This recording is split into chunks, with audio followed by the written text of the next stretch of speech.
Welcome to the garage, ladies and gentlemen. We're here on a Tuesday for the posting at 9 o'clock on a Tuesday morning, and of course today, Thursday morning at 9 o'clock.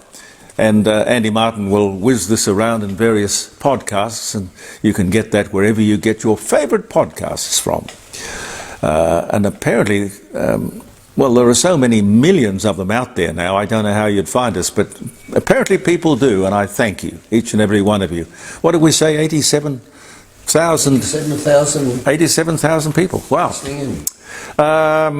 What is it? 62, I think it is. 62 or 61 shopping days until Christmas. Online or otherwise. Postal services to the US and various other places, if they haven't closed already, must be getting fairly tight. Now, I want to talk to you about this.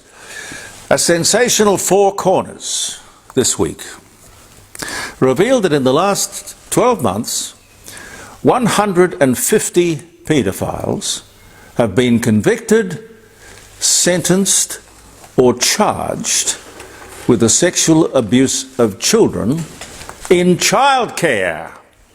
Makes you wonder about the word care, doesn't it? Childcare. You drop that little bundle of joy off, and you think that kid is perfectly safe, well looked after. Well, we could all be terribly wrong. The picture painted by the program is shocking, deeply disturbing and confronting. Paedophiles operating openly on the dark web. I don't know what the dark web is. I've never been there. I don't even know. I wouldn't even have the faintest idea how to get there. But a network, apparently, of organised perverts preying on children and babies, openly comparing notes, venues, information. We're talking about just the tip of a terrible iceberg. A systemic disgrace, ladies and gentlemen. An emergency that cannot be ignored. Just how many of these monsters are out there, no one really knows. We don't need another inquiry. We need drastic action, and now.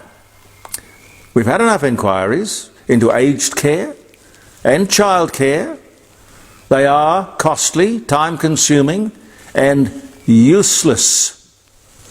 These expensive, mostly for-profit childcare centres cost the parents and the taxpayer, with the subsidies and all the rest, an absolute fortune.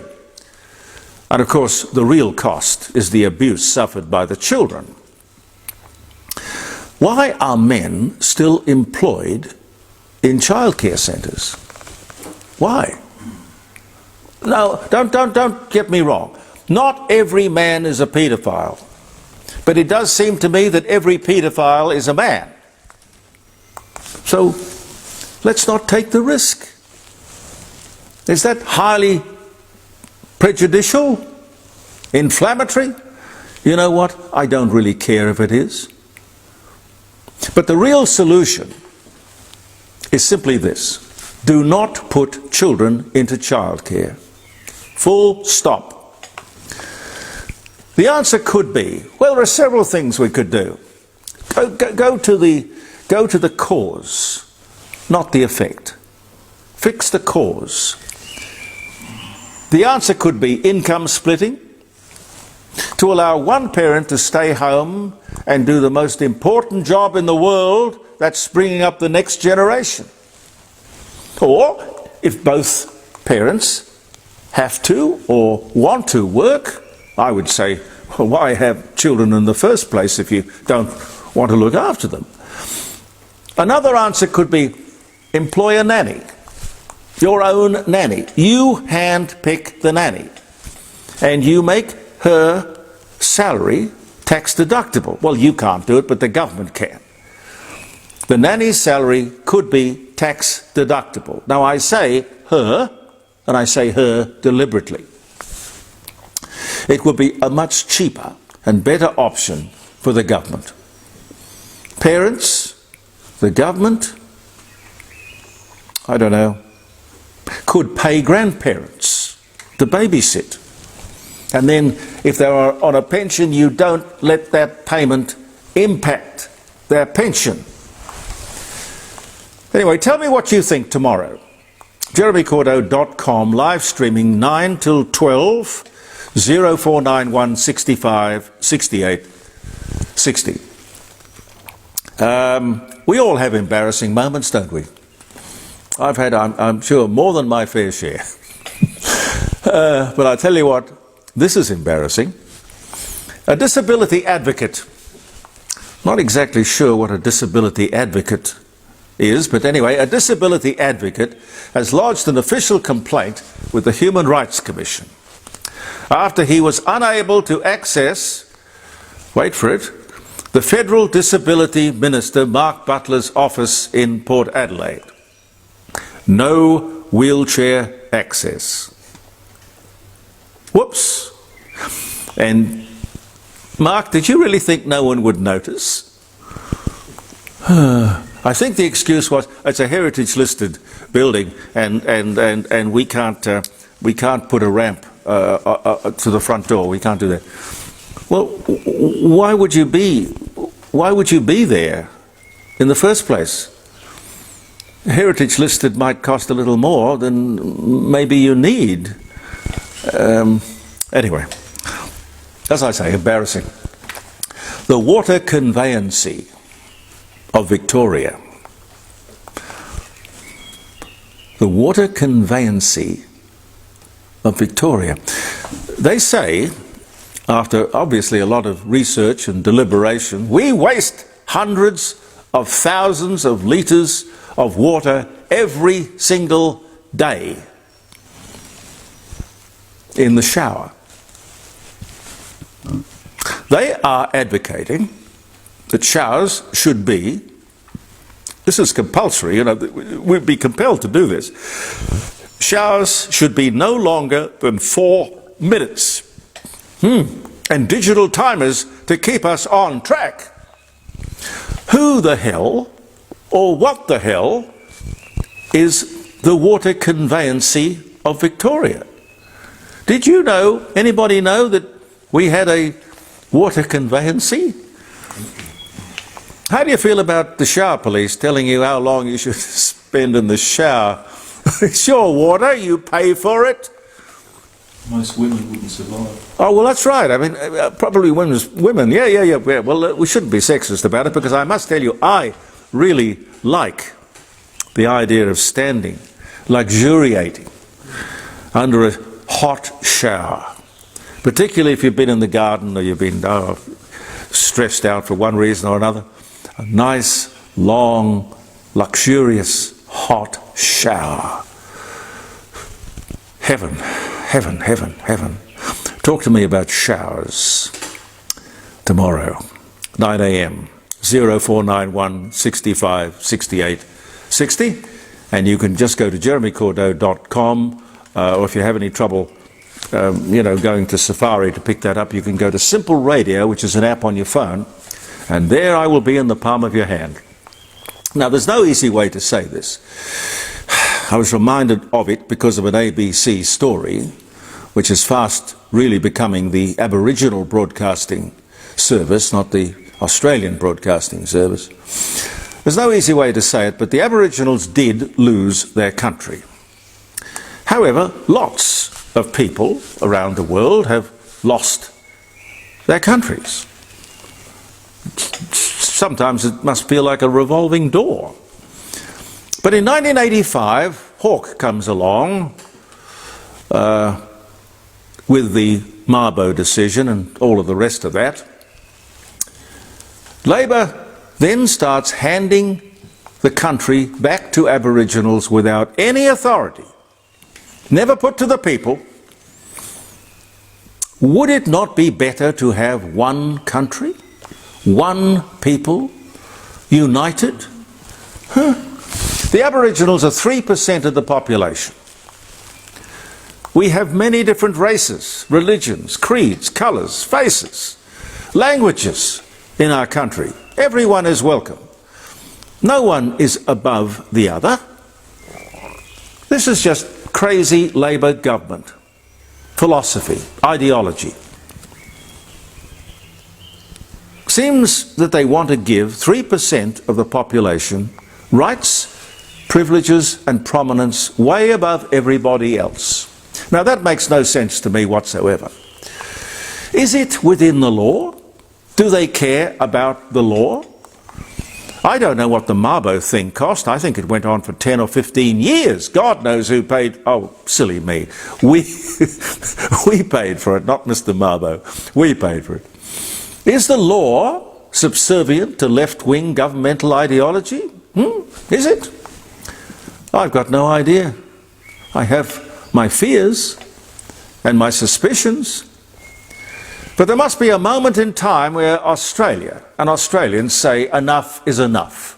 We are one country, one flag, black and white and every colour in between. No one has rights and privileges above another. We are all subject to the same law. What is wrong with that? I mean, where is the political party or government or politician who will stand up and say that? Because you see, I think a huge number of people would vote for that. Universal equality.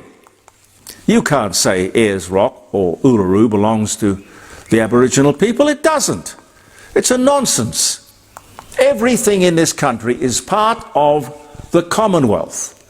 And you look at the word, take it apart. Commonwealth. It's Commonwealth. It's that simple. If we tolerate anything less, we're headed for disaster. We really are. What else is around? King Charles and Pope Leo. Oh, Leo's a funny name for a pope, I don't know why. But King Charles and Pope Leo kneel beside each other for the first time in 500 years. Well, you wouldn't expect them to be around all that time ago, but you know what I mean. The Church of Rome and the Church of England separated 500 years ago, but they prayed together in Rome. Symbolism or something more significant? We talked to Greg Sheridan about what he thought of this. He was on the show last Friday. Apart from being the brilliant foreign editor of The Australian, he is the author of his new best-selling book. Well, of course, he's the author of it. It's his book. How Christians Can Succeed Today, it's called. And it's a very, very hot seller at the moment. Here's a question. Do you think that when a pope and a king kneel before God, does he, would he, should he take more notice or give more attention, more weight to their prayer than ours? What do you reckon tomorrow? Give me a ring. 0491 65 68 60. Is God impressed with pomp and ceremony? Oh, I know, we think he is. Is God impressed with position and red carpets? I'd like to know what you think. And another one that I'd like to know your opinion on is, do you believe in love at first sight? Do you think that is... I know people who have fallen in love in a heartbeat. Tony, do you believe in love at first sight? No, not really. No? Pete? Oh, yes. Oh, yes. Gary?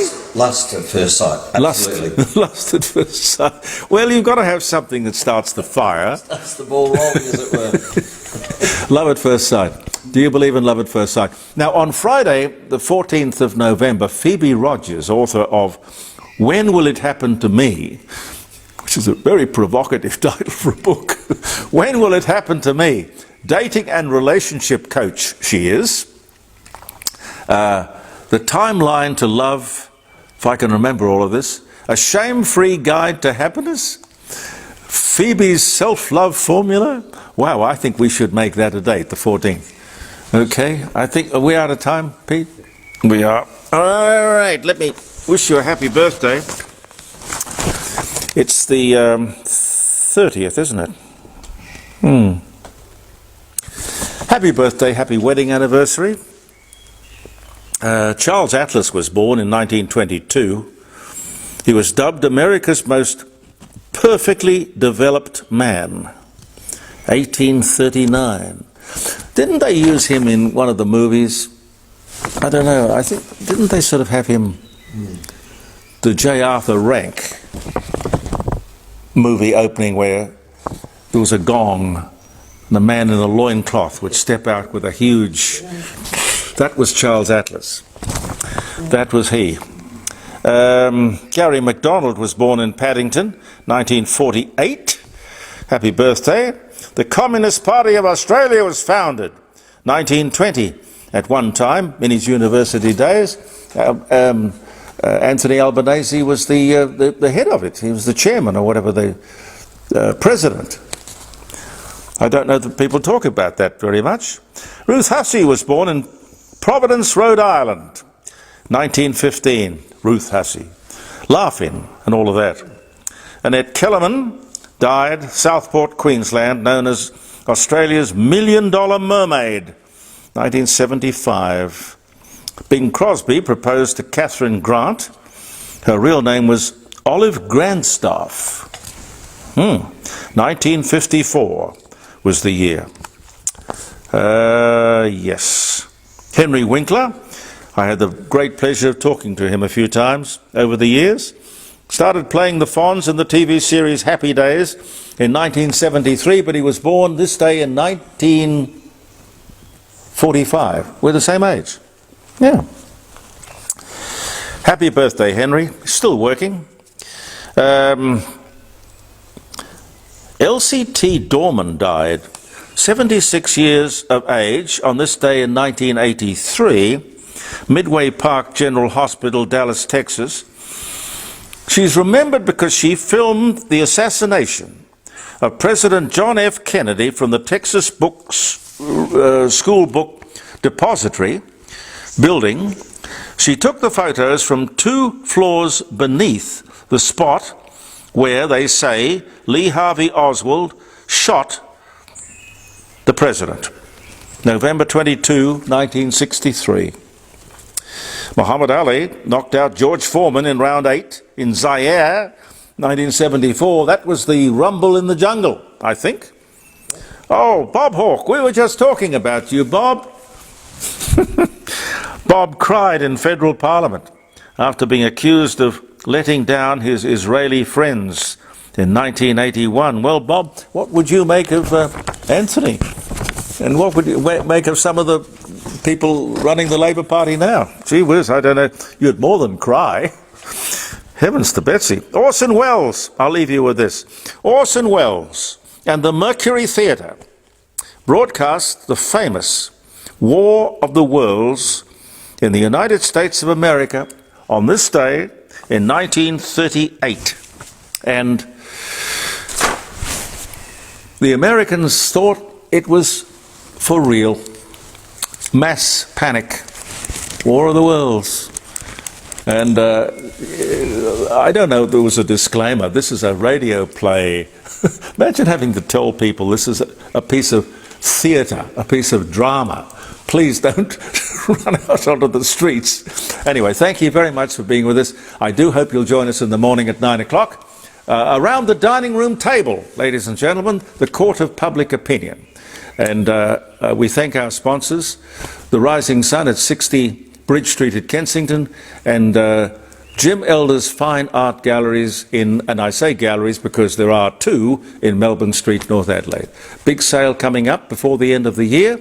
Have a talk to him or Helen if you're looking to get a valuation on a painting, and he will sell it to the world, get you the best price. I'm Jeremy Cordeaux. Believe in yourself, and goodbye for now.